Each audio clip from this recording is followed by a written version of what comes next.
Hello दोस्तों, स्वागत है आपको आपके अपने YouTube channel D for you study में। तो दोस्तों, आज के इस वीडियो में कम्प्लीटली आपके क्लास 10th के मैथली के चैप्टर नंबर 1 के संपूर्ण ऑब्जेक्टिव और सब्जेक्टिव क्वेश्चंस लेकर के आ गए हैं। तो दोस्तों, वीडियो में अंत तक बने रहेगा और दोस्तों आपको प्रत्येक दिन एक एक करके सारा चैप्टर देखने को मिल जाएगा ऑब्जेक्टिव और सब्जेक्टिव के साथ। उसके बाद दोस्तों आपका जो वीवीएस सीरीज होगा वो भी आपको दे दिया जाएगा। तो दोस्तों, चैनल को सब्सक्राइब कर लीजिएगा और वीडियो पसंद आएगा तो वीडियो को लाइक कर अपने दोस्तों में शेयर कर दीजिएगा। तो चलिए दोस्तों, देखते हैं एक एक करके सारे प्रश्न को। आपका पहला प्रश्न है कि मैथिली मिथिला में लोकल भाषा अछि। लोक भाषा, मातृभाषा, राज्य भाषा और आंचलिक भाषा। इसमें जो आपका राइट आंसर है वो आपका ऑप्शन नंबर बी मातृभाषा। तो चलिए देखते हैं सेकंड नंबर प्रश्न को। बहुत कम प्रश्न है और बहुत वीवीआई प्रश्न है। अगला प्रश्न आपका 2 नंबर की प्रवेशिका मैथिली साहित्यिक संपादक छथि गंगापति सिंह, हरिमोहन सिंह और आरसी प्रसाद सिंह, और ए और बी दोनों। तो दोस्तों, कल जो 100 ऑब्जेक्टिव प्रश्न बताए थे उसमें से भी आपको ये प्रश्न सब कुछ कुछ मैच करेंगे। तो दोस्तों, उस वीडियो को अगर आप नहीं देखें तो ऊपर के आइकॉन में या फिर एंड स्क्रीन से उस वीडियो को जरूर देख लीजिएगा, जिसमें 100 मोस्ट इंपोर्टेंट ऑब्जेक्टिव क्वेश्चन आपको बताए गए थे। तो दोस्तों, सेकंड नंबर प्रश्न का जो राइट आंसर है वो आपका ऑप्शन नंबर डी, ए और बी दोनों, यानी कि आपका जो राइट आंसर है गंगापति सिंह और हरिमोहन झा दोनों। चलिए देखते हैं फिर अगले प्रश्न को। अगला प्रश्न है आपका प्रश्न नंबर 3।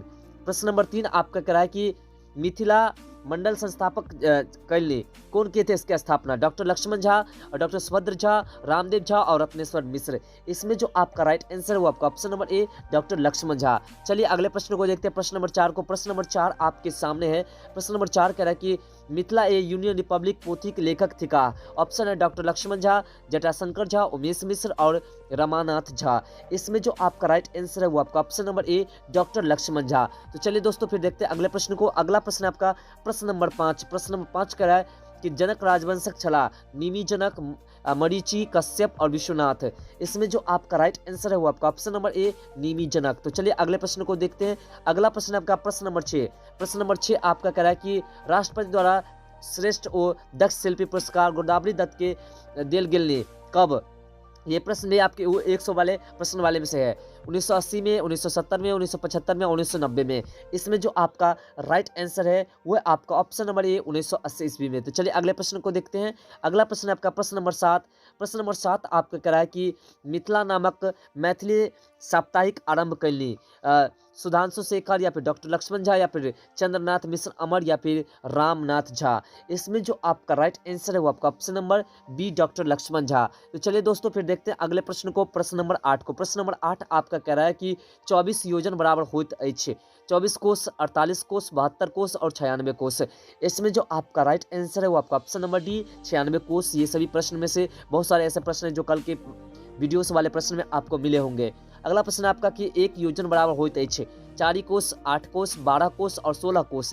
इसमें जो आपका राइट आंसर है वो आपका ऑप्शन नंबर ए 4 कोष। चलिए अगले प्रश्न को देखते हैं। आपको प्रत्येक दिन हर एक चैप्टर का हो सकता है तो एक दिन में 2 भी मिल जाए, आपको मिलेगा ही। तो आप चैनल को सब्सक्राइब कर लीजिए जिससे आपको डायरेक्ट नोटिफिकेशन मिल जाए, और बहुत जल्द लाइव क्लास भी शुरू होने वाला है मैथिली का। दोस्तों, अगला प्रश्न आपका 10 नंबर कि कोशी से गंडकीधारी मिथिलाक नमती अछि 20 योजन, 24 योजन, 50 योजन और 40 योजन।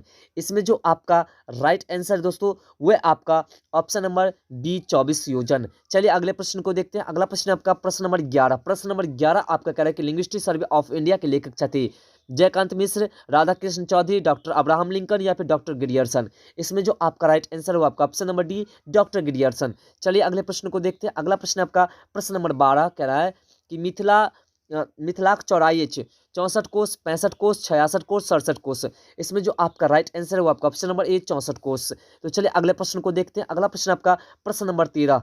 प्रश्न नंबर 13 आपका कह रहा है कि मिथिला में विदेह एवं डॉट डॉट दू गणराज्य छल। तो ऑप्शन है मगध, वैशाली, लिच्छवी और राजगिरी। तो इसमें राइट आंसर है ऑप्शन नंबर सी लिच्छवी।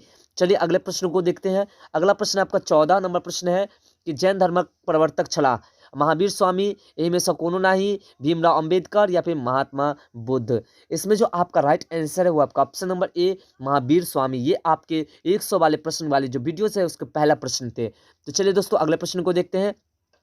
अगला 15 नंबर प्रश्न आपका क्या है कि दरभंगा में पुस्तक भंडार नामक संस्था खोलनी रामलोचन शरण, गंगापति सिंह, हरिमोहन झा और गंगानंद सिंह। इसमें जो आपका राइट आंसर है वो आपका ऑप्शन नंबर ए रामलोचन शरण। तो दोस्तों ये थे आपके 50 ऑब्जेक्टिव क्वेश्चंस जो कि आपके एक चैप्टर नंबर 1 से ही आए थे। अब चलते हैं इसके सब्जेक्टिव प्रश्न को देखते हैं जो कि लघुत्तरीय और दीर्घोत्तरीय प्रश्न है, दोनों को देखते हैं। तो आपके सामने पहला प्रश्न है लघुत्तरी का कि मिथिला के बसौने छला। इसका बहुत छोटा आंसर है कि मिथिला राजर्षि निमिक पुत्र मिथि बसौने छला। तो ये आंसर आपको पता होगा ही, क्योंकि ऑब्जेक्टिव के माध्यम से अच्छी तरह से सीख चुके हैं। तो अगला जो आपका प्रश्न है, प्रश्न नंबर 2 आपका कह रहा है कि बृहद विष्णु पुराणक अनुसार मिथिलाक लंबाई चौड़ाई लिखो। इसमें आपका है कि बृहद विष्णु पुराणक अनुसार मिथिलाक लंबाई 24 योजन अर्थात 96 कोस आ चौड़ाई 16 योजन अर्थात 64 कोस अछि। ई कोशिश गंडकी धरी नाम आ हिमालय से गंगा धरी चा करे छे। समझ में आ गया, क्लियर।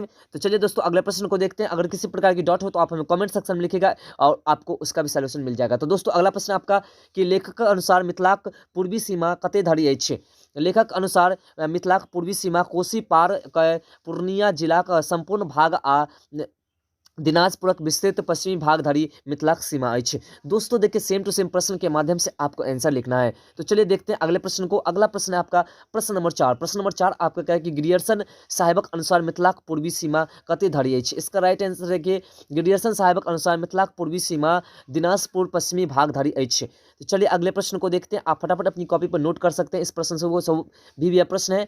अगला प्रश्न आपका कि जैन और बौद्ध धर्मक कोन दू अंतर लिखो। इसमें आपका आंसर है कि जैन धर्म के अंतिम तीर्थकार जो थे महावीर छलथिन और बौद्ध धर्म के संस्थापक गौतम बुद्ध छलन। वैशाली में जैन धर्मक अंतिम तीर्थक महावीर स्वामी उत्पन्न भेल छला और भगवान बुद्ध प्रचारक वैशाली क्षेत्र रहल। इसमें जो आपका पूरा का पूरा क्लियर 2 नंबरी हो चुका है। अब चलते हैं हम लोग 5 नंबरी की ओर, जो कि आपके दीर्घ उत्तरीय प्रश्न है।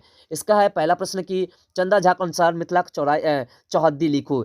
इसमें आपका देखिए आंसर है चंदा झा के अनुसार मिथिलाक चौहद्दी अछि। दक्षिण में गंगा, पूर्व में कोसकी और पश्चिम में गंडकी आ उत्तर में हिमालय। चंदा झा के शब्द में गंगा बहती जनिक दक्षिणी दिश पूर्व कोसी धारा और पश्चिमी, थोड़ा सा ऊपर करके देख लेते हैं, पश्चिमी बाती गंडकी, उत्तर हिम्मत बल विस्तारा। इसे आप अपनी कॉपी में नोट करके दोस्तों याद कर लीजिएगा। एग्जाम बहुत नजदीक है, या फिर आप इस वीडियोस को 2-3 बार देख करके समझ सकते हैं और एक बार में समझ जाए तो और अच्छी बात है। अगला है आपका कि त्रिभाषा सिद्धांतक अर्थ स्पष्ट करो, यानी कि त्रिभाषा जो होता है उसके सिद्धांत को स्पष्ट करने के लिए कह रहे हैं। इसका आंसर है कि शिक्षा पद्धति निर्माणक लेल एकटा समितिक निर्माण कयल गेल तकरा द्वारा भाषाक विषय में त्रिभाषा सिद्धांत योजना स्वीकृत भेल, जे वर्धा योजना नाम से प्रसिद्ध भेल अछि। एकरा अनुसार राज्य का काज मातृभाषा में होत, जो राज्य का काज होगा उसे मातृभाषा में, है ना, मातृभाषा में होयबाक चाही आ मातृभाषा के विकास करक चाही और देशक काजक लेल राष्ट्रभाषा प्रयोग होयबाक चाही आ अंतर्राष्ट्रीय कार्यक लेल अंग्रेजी महत्वपूर्ण होइत तऽ शिक्षक माध्यम से छात्र अपन अपन रुचिक अनुसार भाषा चयन कए शिक्षा है ना पाबी सकैत छथि, है ना, शिक्षक के अनुसार जो है शिक्षा पाबी सकैत छथि, एतेक तक सुविधा होयबाक चाहिए। तो दोस्तों ये थे आपके त्रिभाषा सिद्धांत के। तो दोस्तों ये थे आपके पहले चैप्टर के संपूर्ण ऑब्जेक्टिव और सब्जेक्टिव क्वेश्चंस, जो कि आपके एग्जाम्स में अक्सर पूछे जाते हैं। तो दोस्तों वीडियो पसंद है, वीडियो को लाइक कर, चैनल को सब्सक्राइब कर लीजिएगा और वीडियो को अपने दोस्तों में शेयर कर दीजिएगा, जिससे कोई भी इसका लाभ ले सके। तो दोस्तों फिर मिलते हैं अगले चैप्टर को लेकर के, तब तक के लिए बाय, जय हिंद, जय भारत।